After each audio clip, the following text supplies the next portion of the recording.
Professor Renu कुमारी, विभागाध्यक्ष इतिहास, जमनी लाल कॉलेज, हाजीपुर।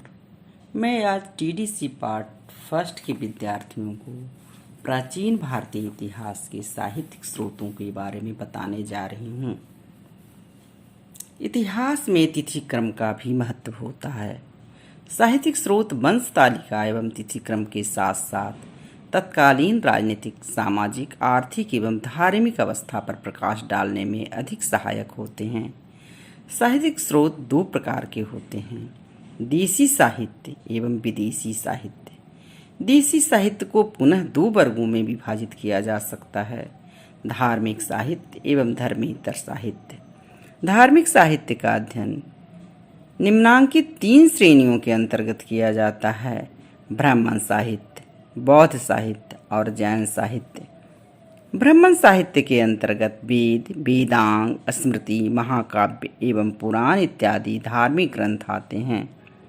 वेद 4 प्रकार के हैं: ऋग्वेद, सामवेद, यजुर्वेद और अथर्ववेद। ऋग्वेद प्राचीनतम वैदिक ग्रंथ है।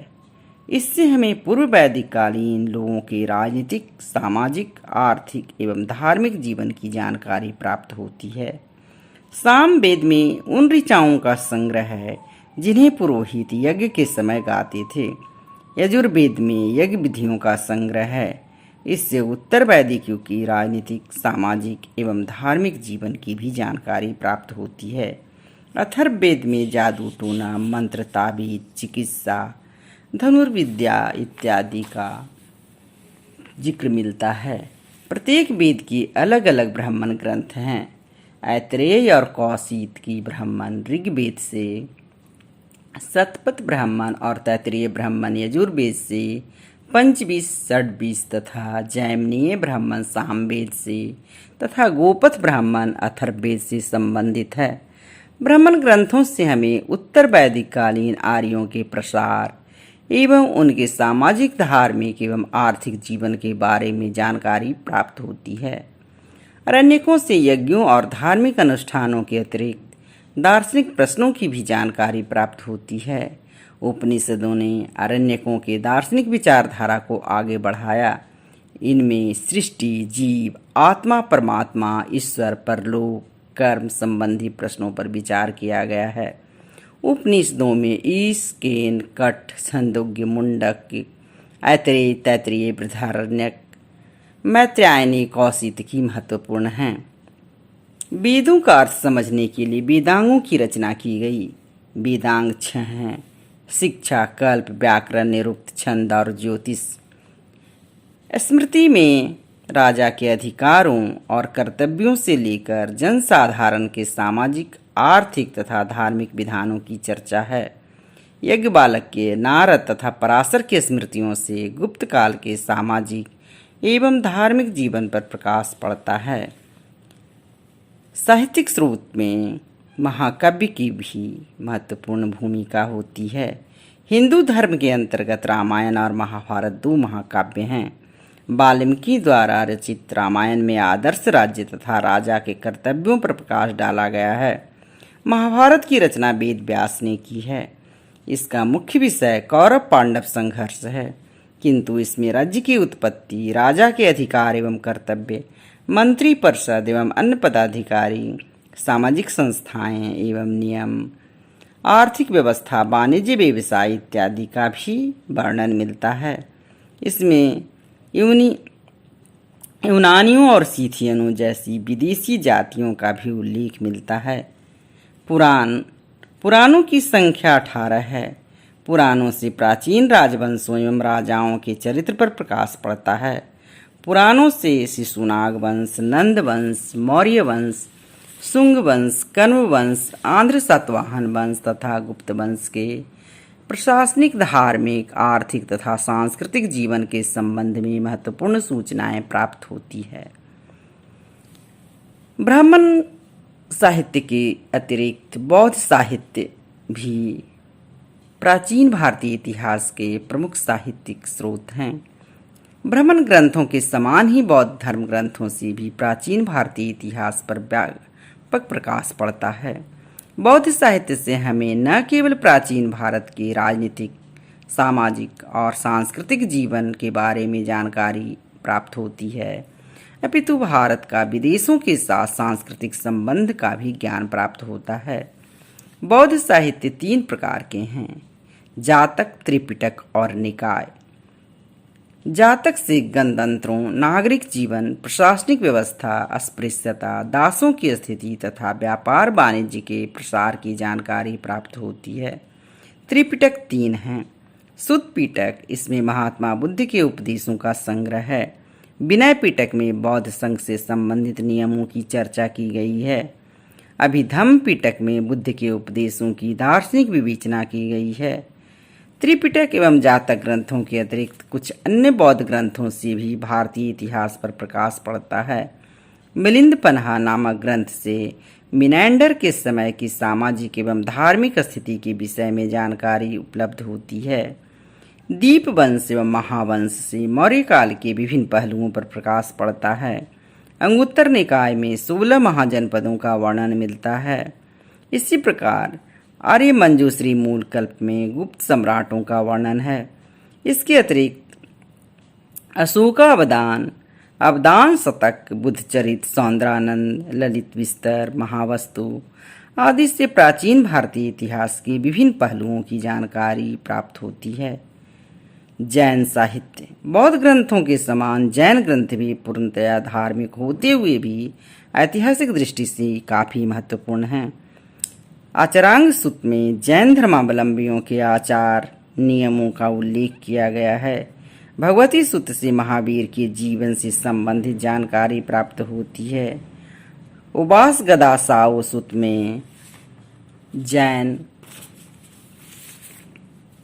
उपासकों के जीवन से संबंधित नियमों का उल्लेख किया गया है। भद्रबाहु चरित से चंद्रगुप्त मौर्य के समय के इतिहास की जानकारी मिलती है। इन जैन ग्रंथों से तत्कालीन भारत की सामाजिक एवं आर्थिक दशा की जानकारी प्राप्त होती है। धर्मेतर साहित्य। इस श्रेणी के अंतर्गत वैसे साहित्य रखे गए हैं जिनकी रचना धार्मिक शिक्षा के उद्देश्य से नहीं की गई थी।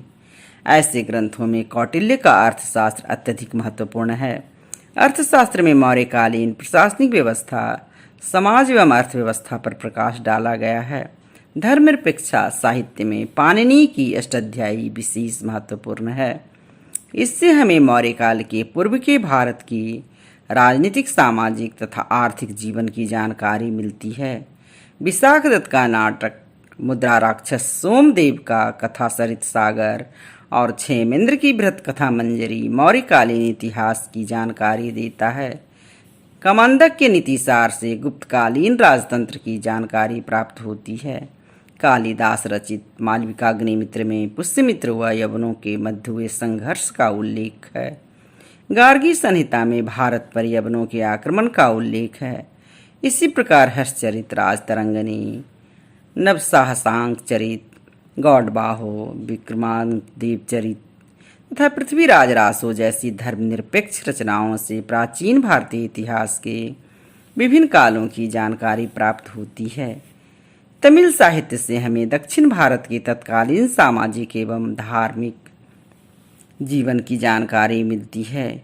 कलिंग तुपरनी में चोल शासक ओलतुंग प्रथम के कलिंग आक्रमण का वर्णन है। इसी प्रकार ईसा की प्रारंभिक सदियों के सामाजिक, आर्थिक एवं राजनीतिक जीवन के अध्ययन के लिए संगम साहित्य एकमात्र प्रमुख स्रोत है। विदेशी साहित्य। यद्यपि विदेशी यात्रियों में से अनेक के संस्मरण उपलब्ध नहीं हैं तथा किंवदंतियों से प्रभावित होने के कारण कहीं कहीं पूर्णतया प्रमाणिक नहीं हैं, किंतु इन वृत्तांतों से भी भारतीय इतिहास पर व्यापक प्रकाश पड़ता है। भारतीय इतिहास के तिथिक्रम को निर्धारित करने में विदेशी यात्रियों के वृत्तांतों का विशेष महत्व है। यूनानी वृत्तांत। हेरोडोटस ने 5वीं शताब्दी ईसा पूर्व में भारतीय सीमा प्रांत व हखमी साम्राज्य के मध्य राजनीतिक संबंध पर प्रकाश डाला है।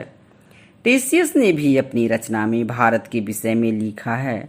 भारतीय ग्रंथों में सिकंदर के आक्रमणों का उल्लेख प्राप्त नहीं होता, किंतु सिकंदर के साथ आए हुए अनेक लेखकों जैसे अरिस्टोबुलस, नियार्कस, ओनेसिक्रेट टसिक्रिटस आदि ने भारतीय घटनाओं एवं परिस्थितियों का कुछ सीमा तक सही चित्र प्रस्तुत किया है, फिर भी इनका विवरण पूर्णतः निष्पक्ष नहीं कहा जा सकता। मेगास्थनीज ने अपनी रचना इंडिका में भारतीय संस्थाओं, भूगोल, कृषि आदि के संबंध में लिखा है, परंतु दुर्भाग्यवश उसकी पुस्तक उपलब्ध नहीं है।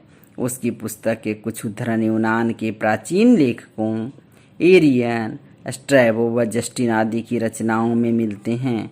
उनमें मेगास्थनीज द्वारा एकत्रित सामग्री का कुछ अंश सुरक्षित है।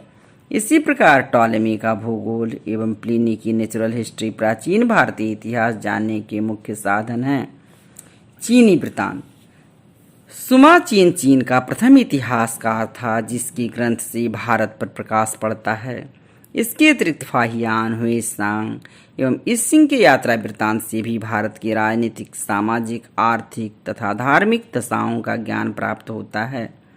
हुई ली द्वारा लिखित हुएसांग की जीवनी तथा मातवालिन की रचनाओं से भी भारत के विषय में विपुल जानकारी प्राप्त होती है। तिब्बती वृत्तांत। तिब्बती लामा तारानाथ द्वारा रचित कंगियोर व तंगियोर का भी विशिष्ट ऐतिहासिक महत्व है। मुसलमान यात्रियों का विवरण। सुलेमान ने पाल और प्रतिहार राजाओं के बारे में महत्वपूर्ण विवरण लिख छोड़ा है। अल मसूदी की रचना से हमें राष्ट्रकूट राजाओं के विषय में जानकारी प्राप्त होती है। अल बरूनी की प्रसिद्ध पुस्तक तहकीक-ए-हिंद से तत्कालीन भारत के विषय में विशेष जानकारी मिलती है। अन्य मुस्लिम ग्रंथों में अल उतबी का तारीख़-ए-यामिनी,